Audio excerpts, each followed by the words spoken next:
Always a pleasure, John, chatting to you. We're still none the wiser as to details of this, but is this a smokescreen or genuine response to the pandemic for America?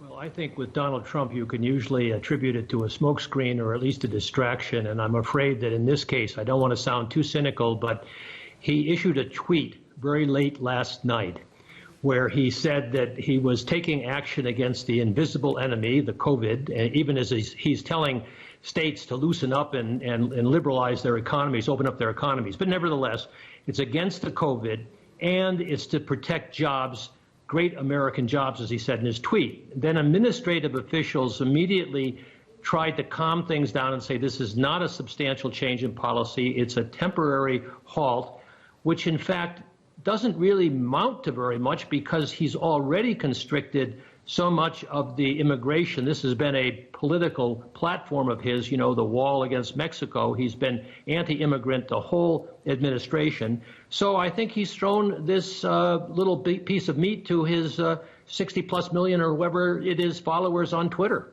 He's been anti-immigrant his whole administration. Of course, this is an election year. How exactly do you see this working? Well, I think that's the point to make. We're on the eve tonight of hearing from our president on his latest concerns about how you open up the economy and this double crisis. He started in March with the lockdown, the very time that Donald Trump sounded fairly promising about blocking travel from China. Then Donald Trump got himself into a shambolic mess because he didn't really want to close down his glorious economy with the stock market booming, and so he just couldn't bring himself to tighten up. And as a result, as you indicated earlier, 800,000 cases in the U.S., that's a third of the world's total, and it's about 10 times as many as China reports it's had of COVID, where it all started. So I'm very cynical, frankly, about this ploy. I do think it sends the wrong message internationally when we should be figuring out ways to cooperate. But most importantly, I feel so sad for the tragedy of the loss of life in America because the administration has failed to do what, in fact, our administration has done here, which is to take the hard choices and hard decisions, explain them to the South African people or the American people, and try to get people on board. But he hasn't done that.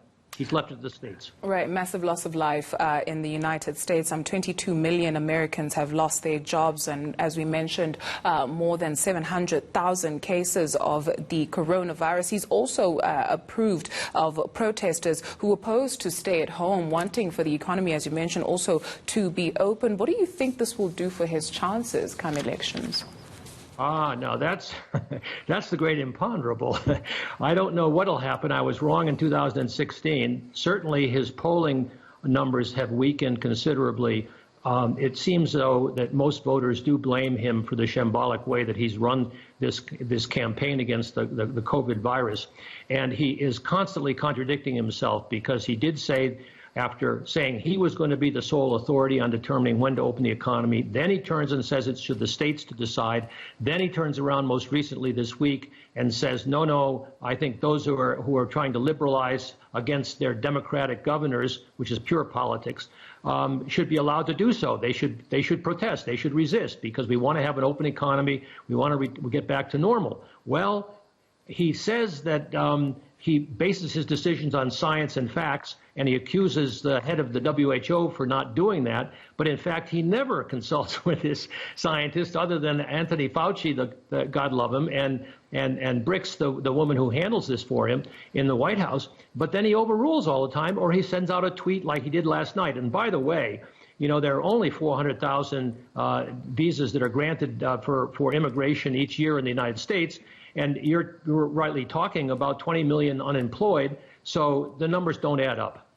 John, before we let you go, please allow me to be an opportunist here and bring it back to the continent. You do a lot of work extensively on the continent, and let's take a look perhaps at some of the response that many countries have taken on the continent that have been battered by a lot of other issues. And add to this, what have you made of how we are dealing with where we are?